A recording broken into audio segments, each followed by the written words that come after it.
What is up, y'all? It's your girl, Brand New, and honey, I am back in the building. Listen. Oh, there's a baby. That Kiki is something else. I'm back to talk about Love and Marriage Huntsville. This is for season 6, I think. Child, y'all know I don't keep up with Carlos and these seasons and these episodes. I will have all of that, you guys, in the description. Let's get off into it.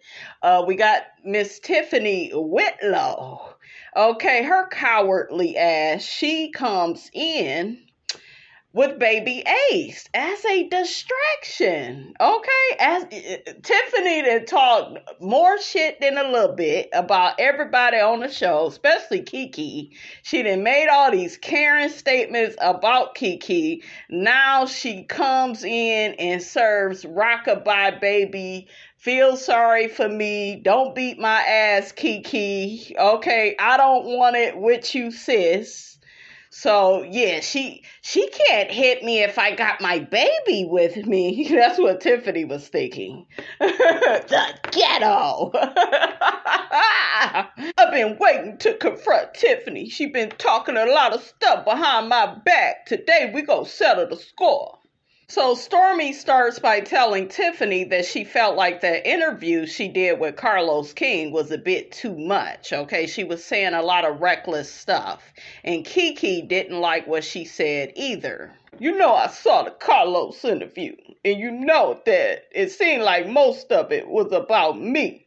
I just feel like some people would just do about anything to be relevant. I just want to know, what do you do? Why are you here? Tiffany, you asked all of that and your ass end up being the one leaving the damn show. Okay, because I'm still wondering, what do you do and why are you here? Now your ass is leaving. Dr. Francis told your ass that your ass was codependent. Okay, you didn't need to get pregnant and have one more baby. You need to learn to be alone with yourself. You didn't even want to deal with that fact. And that right there, you guys, that's, I think, the reason why some of the people on the show, particularly Kiki and Stormy, I don't think they really respect Tiffany, because Tiffany is the type of person, and I know I have worked with a person like this, they could dish it out, but they can't take it. Okay, like, remember, even when they was at the couples retreat, KIMMI, Maurice, Marcel, Tisha, all of them picked up on the fact that Big Lou and Tiff, they love talking shiggity about other people, but then when you lay into their ass and their issues and what they need to work on, and they are not perfect, they don't want to deal with it. Okay, so I think it's some underlying issues going on with Big Lou and Tiffany.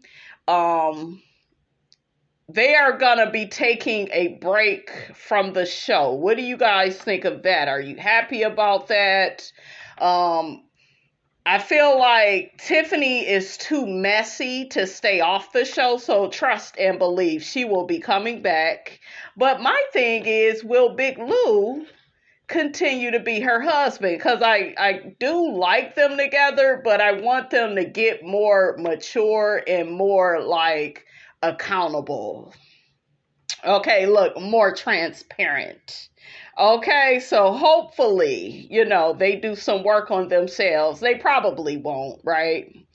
But hopefully they get it together. I noticed a disconnect with them in their scene, so there was a few discrepancies, though. Do it, bitch! That's all I can. I'm sorry. I just wanted to say that I love Kiki. Because Kiki was looking at her like, bitch, you may have that baby, but I can still lay into your ass. Okay, I cut you. Okay? There was some stuff that you had said, it wasn't quite accurate. And I would appreciate if you would keep my name up out your mouth. There was also some stuff that you said that was just flat out lies. And I don't appreciate it, Tiffany. I'm really here with an open mind because I don't want to get my ass beat. So I'm just going to sit here and rock my baby and just pray that Kiki doesn't hit me. I'm trying to just listen so I can be ready to deflect. Yeah, deflect, Tiffany. Not reflect, deflect, because that's what your ass be doing. Tiffany be playing games, child. And Tiffany, you ended up telling Stormy that there was a number of times that you felt like I was coming for you. And I wholeheartedly disagree with that. So Tiffany ends up talking about when they was at the spa, the whole conversation pivoted on her.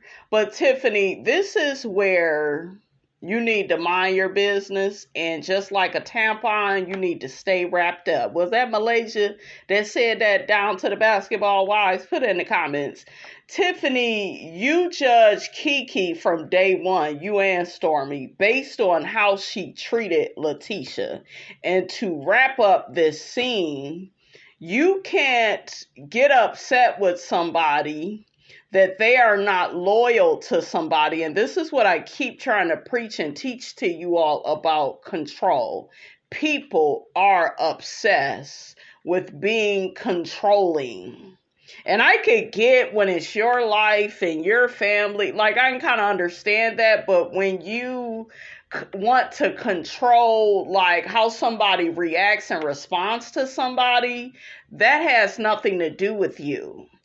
She reacted and responded. I'm talking about Kiki to Tisha the way that she did because of the things that Tisha has did to her over the years. That had nothing to do with you. That had everything with her. That had everything to do with her having boundaries for herself, keeping her cousin at a distance, seeing her cousin for who and what she was. Like I tell y'all all the time, everybody that's your family, they don't wish you well. And you will find that out when different things begin to happen in your life. You will just see how they overly react because that is their way of showing their hand. Okay? That is their way.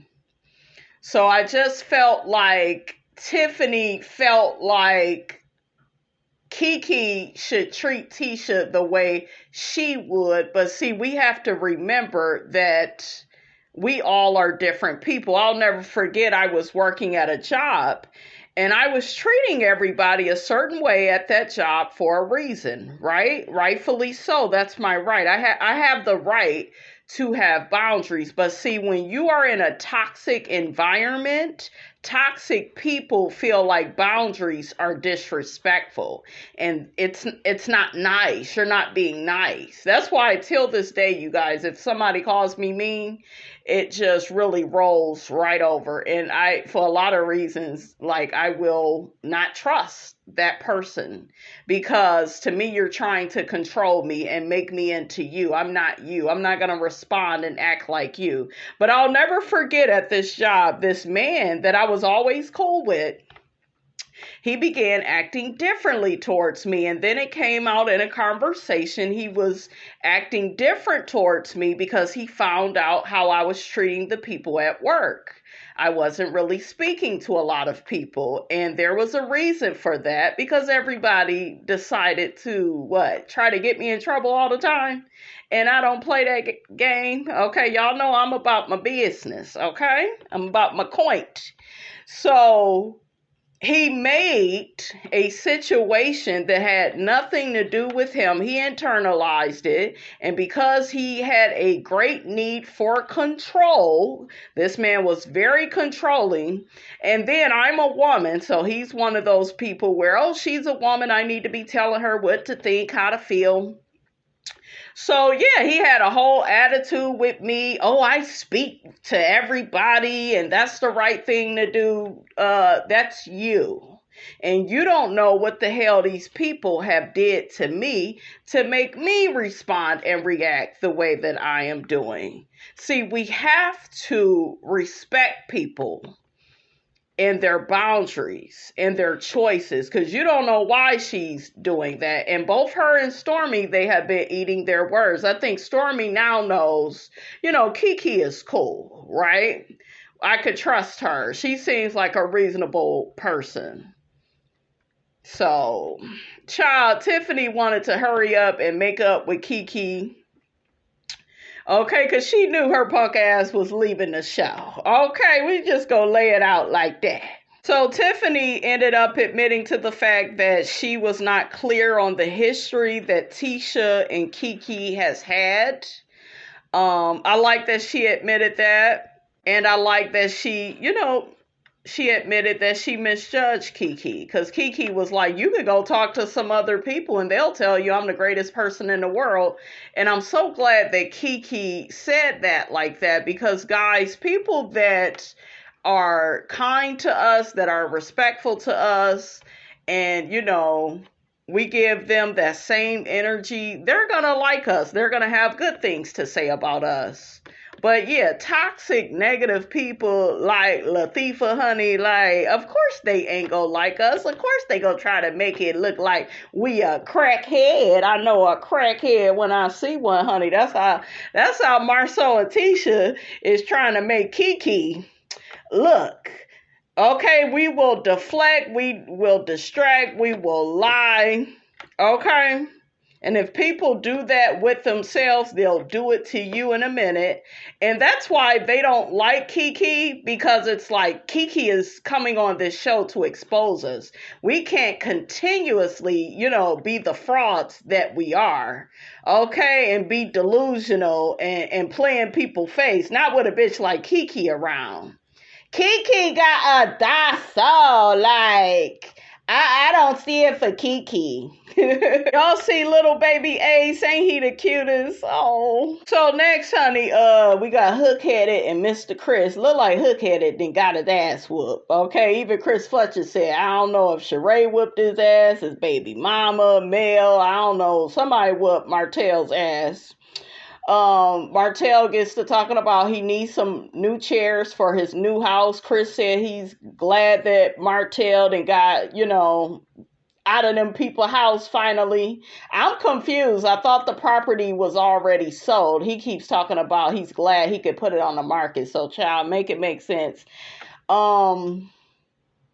Martel, you got your ass whooped. He talking about he has some type of procedure to get rid of the bags under his eyes. If you would stop terrorizing everybody, nigga, you would be able to sleep at night. Okay, how you doing? I was looking at that damn Chris like, shit, he fine as hell. I sure do like that he is on my screen, honey. Okay, that's all right. Got the old salt, pepper, beard, honey. Yes, honey. Miss Nell, honey, you did good, girl. You did good, because I like looking at Mr. Chris, and he got some curly hair too, brown skin, honey. The way Miss Robinson like him, about 5'9" or above, honey. How you doing? I like him about 5'9", because I had a nigga that y'all saw me with. He was 6'2.5". He was Will Smith height, child. And you got to hop on that dick. That was like a horse, child. Yeah! Okay, and I hopped. Woo, let me calm down, okay? But yeah, shit, I can't even get through the damn scene, honey. Miss Robinson looking at Mr. Chris, honey. That is somebody else's husband, honey. Look, listen, okay? So they get to talking about Martel going back and forth with Miss Nell. And basically, Martel, your ass is wrong, okay? I don't get why she told you Melody was having a name change ceremony, but I wouldn't have wasted my time. But she told you, and you are so possessive. You are so narcissistic. You couldn't deal with what she was telling you, that Melody is getting rid of that raggedy ass name that got the hoe and hold in it. Honey, she don't want that name no more. Okay, run away from me with this. Okay, that's where Melody is at with it. But it's like you put this lady through hell.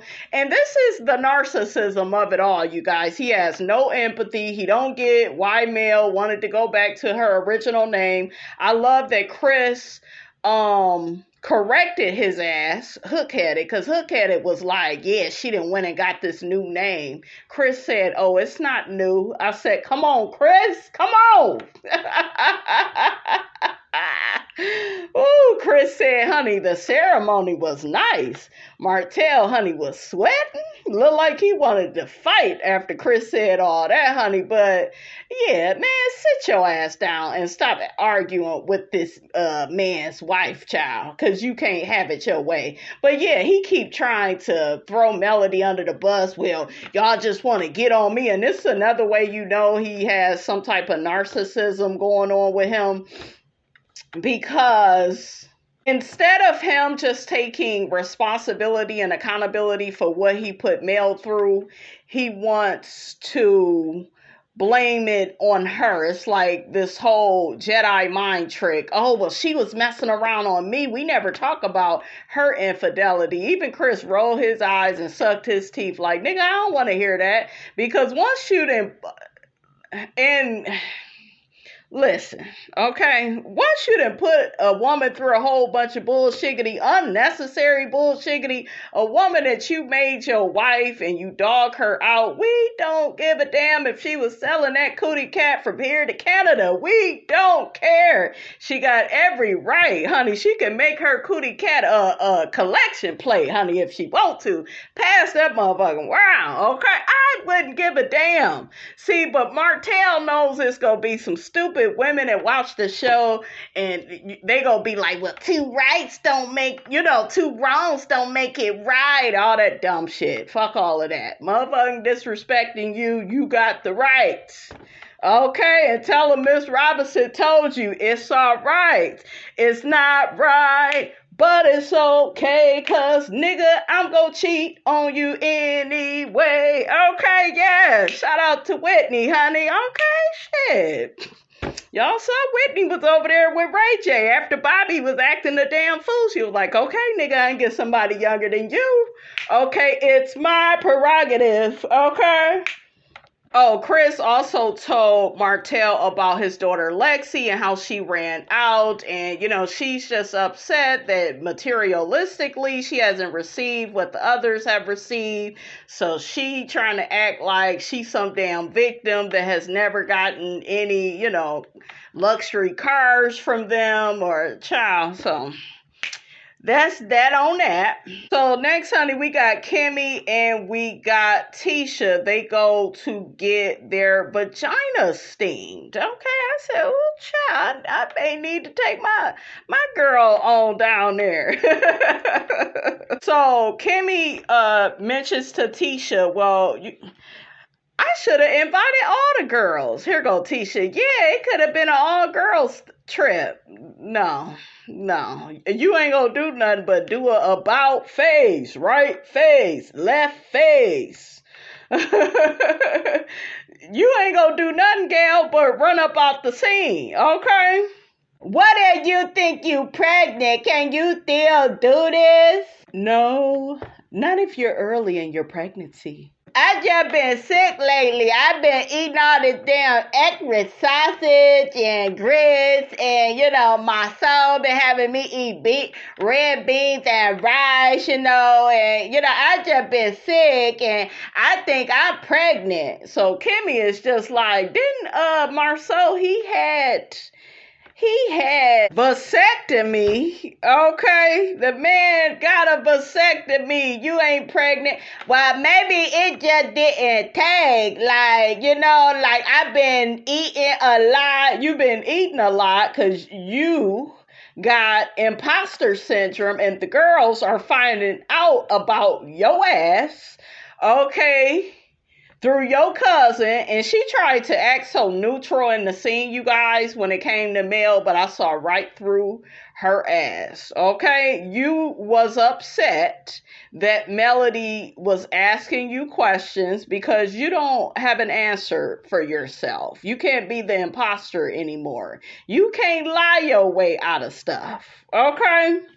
I am so glad that the test is negative, because Man, I'm not ready for another baby. Man, I've been telling my soul, like, I just don't feel like myself lately. You don't like the fact that the girls are calling your ass to the carpet. You can't hide no more.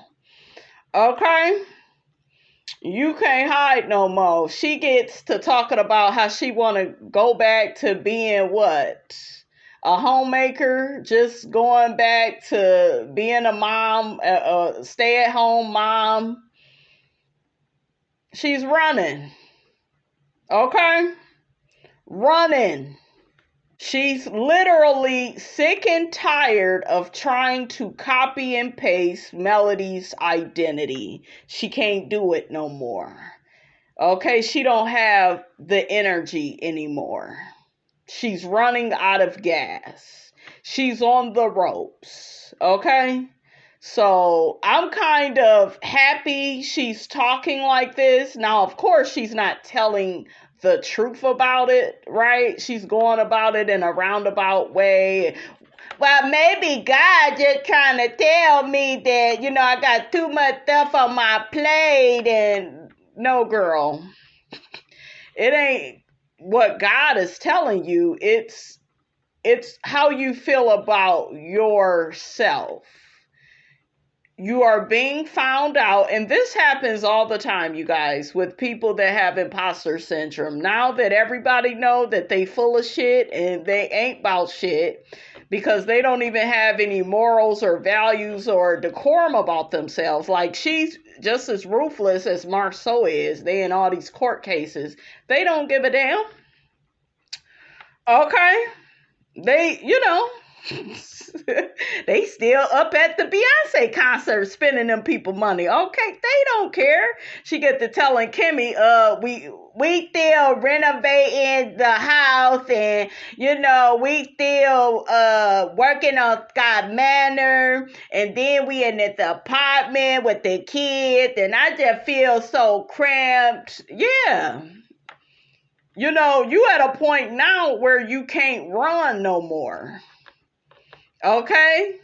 You can't run no more. You being faced with reality. You can't live in this alternate universe that you were living in before. Okay? And now that you can never be the woman that Mel is. And I know some people are saying, well, she's not trying to be like Mel. Yes, she was. She was trying to copy and paste Mel. These jealous people, and I know because of what I went through. These jealous people, they will try to act like you all day, and then when those doors keep closing, because remember, she ended up talking about how somebody was, and this is what she said, somebody's like hating on her and Marceau because they won't let them do the gambling at Black. And girl, that's a door. That's the universe closing doors on you all, because y'all want to keep living high off the hog, all the while owing all these people's money, and you don't have any empathy about it. That's why I have noticed some covert narcissism as it pertains to her, because like I said, see, when you are sitting with a narcissist for so long, they're gonna rub off on you. They are. It's just par for the course. It's just what happens. Okay? But yeah, y'all are out here doing it big, and you're doing it, you owe all these people money. Y'all should be talking about these damn lawsuits on the show. You don't want to talk about that. Yeah, I tried to do something nice for the Black Expo, and then everybody just wanted to keep coming at me, and then Mel said something, and then you damn sure don't want to hear it from Mel, the person that you always copy up off of. Okay? You really don't want to hear it from her. You don't want to be called out. And Tisha knows that her mask is slipping. So it's like, okay, well, what do I do now? It's like fight or flight. I'm going to retreat. I'll go back to what I was doing when we first started, the show. Because that's what people like Tisha do. Everything is woe is me, feel sorry for me. KIMMI look like she feeling sorry for her. I don't, honey. Even the kids say I've been yelling at them for so long, KIMMI. I feel so bad. My soul said we should see a marriage therapist. Didn't he cancel your sessions with Dr. Francis? That's who you need to go see. And I want Dr. Francis to be up at the reunion. That's what I would love to see, Carlos. Please make it happen so we can see some accountability from these folks. Okay? I went and saw a life coach. I want to be the best version of myself. You can't be the best version of yourself until you stop pretending to be somebody else. That's why you are in the boat that you are in now. So hopefully that life coach can see, beneath. But like I told y'all, to me, Marcel and Tisha, their mask is slipping. People are looking at them sideways. Like, yeah, we don't trust y'all. We not buying, what y'all selling. And I mean that literally. Oh, so KIMMI talked to Tisha about Kiki and how Melody kept trying to inquire, what was going on with that. See, that's the thing. You're dealing with somebody like Latisha that wants to leave information out that possibly could make her look bad. So she's not going to tell the truth. It's like you're trying to get the attention of a moving target. That's literally what her and Marcel represent to me on this show. And when you ask them a question, they kind of get out of it. They deflect.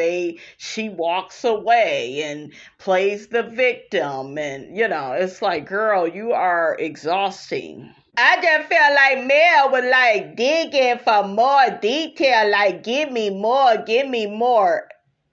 Y'all see that? Let me make it about Melody. And Melody is, being really nosy about the situation. This is between me and my cousin. Why does she care so much? There's a lot. And then KIMMI enables the behavior. So she's not going to stop. See, when KIMMI actually has some balls in them first couple of, maybe seasons 2 and 3 is what I noticed. In them first couple of seasons when KIMMI was keeping her honest and holding her accountable and responsible for her actions, what was she doing? Walking away from KIMMI, getting an attitude, breaking down, feeling like she's attacked. And then she guilted KIMMI because it's like, well, you my sister-in-law. You ain't supposed to be going against me like this. And like, Tisha is exhausting. And I really do hope they keep her honest at that reunion, and let her know about her behavior. I don't want it to be Mel was being messy with my cousin, because I feel like that's a scapegoat. Do you see what I'm saying? Like, that's another way for her to finagle about all of this. I didn't like how Melody was making it seem like because I ignored Kiki that, that gave her license to hit me with a drink. No. And if you notice with Tisha, she doesn't even process stuff the right way. You ignored Kiki. You were wrong for that. You have yet to acknowledge that and be accountable for that, right? She don't admit to nothing. So, yeah, I was like, ugh, you just really look bad.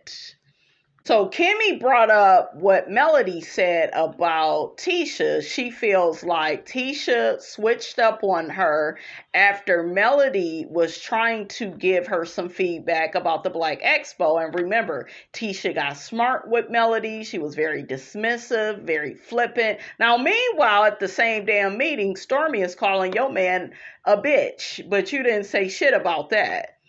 So she hates Mel. She really do. But see, once again, I want to deflect and distract and deny. So I'll get down to the reunion and say, well, Mel got a dark soul. No, bitch, you the one with the dark soul. You're evil. But see, you try to mask it as, no, I'm innocent. I just want people to, have my back, take my side. Who acts like that? A little girl. That ain't how a grown woman behave. And look at the face. Go back and watch it, you guys. Look at the face Tisha is making as KIMMI is talking about Mel. Well, I was very nice. I was nice to Mel at the barbecue. It just, she kept asking all these questions. Yeah, because you don't want to be accountable. So now it's Mel's fault. Everything is Kiki's fault. When is something going to be on you? Okay, when you go own some shit. Child, I'm done with her. We're gonna skip over Lewis and Tiffany because I already talked about them. But they will be leaving the show. I guess the show's filming schedule got too overwhelming. They film at night and, she has this new baby. Like I said, Tiffany is very impulsive, and she should have took Dr. Francis' advice on just learning to be by yourself. You're codependent. Your child, you literally had that baby, and it looks like both of them resent. Okay? They both resent the fact that they have that baby, it seemed like. Because she was like, well, just some months ago, I felt like myself. Now I feel like I'm slipping away and I don't know. Girl, you the same bitch. Okay? Tiffany, you don't listen. And even Lou was trying to tell her, I be trying to talk to you. You don't listen. But Lou, what I see with Lewis and Tiffany is the same thing I see with Toya and Eugene on Married to Medicine. And I know some of y'all go really disagree. But they enable their spouse. They enable their spouse, and then they're shocked that the spouse is acting a certain way with them. You've already approved it when they did all that bad behavior to everybody else. You thought it wasn't going to affect you? Okay, like that shit with Eugene and Toya. Do y'all notice over the seasons on Married to Medicine, he would deny being embarrassed by Toya throwing biscuits at him, talking about his dick, and don't deny it. It's there. We see it. Look at the past reunion. He ain't that mad at Quad. He mad at his woman, but he will use Quad as a scapegoat. Lewis and Tiffany, it's something I don't know. There's something off with them. And he don't hold her accountable or responsible. I do feel like he cares for her. I do feel like they do care for each other.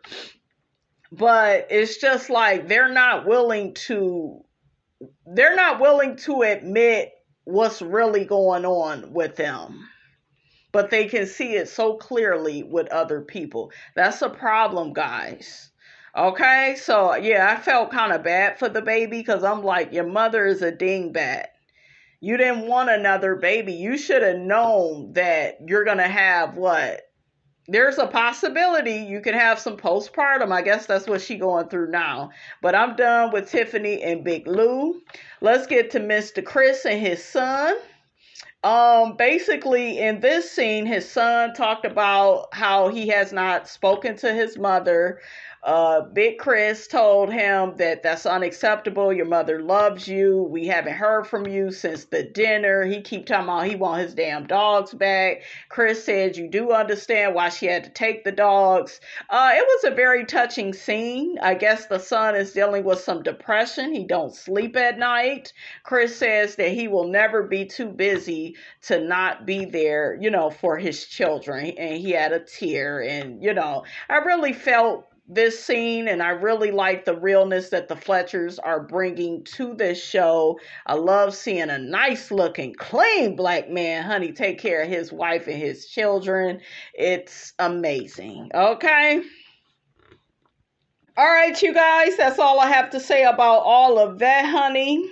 Don't forget to like, comment, and subscribe. I am your girl, Brand New, and I will check you guys out in the next video.